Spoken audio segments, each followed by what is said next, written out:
Hello everyone, welcome back to our channel. In today's video, you are going to see how to know who shared your post on Instagram.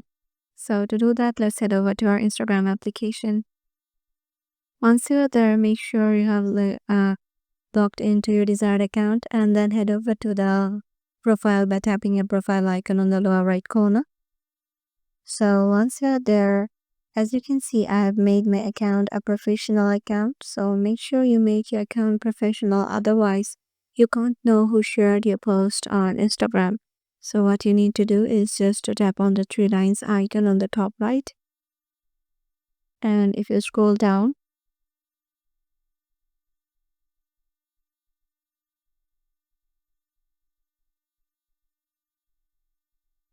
here you will find the option of several your account status or what type of account you are using. So from there, you can just make your account public and make it a business account.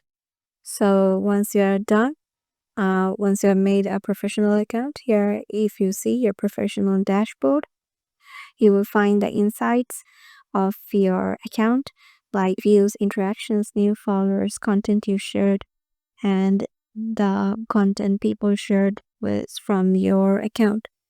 So all you need to do is just to make your account a professional or business account. So yeah, this is how you can know who shared your post on Instagram. Hope this video helps and we'll see you in the next video.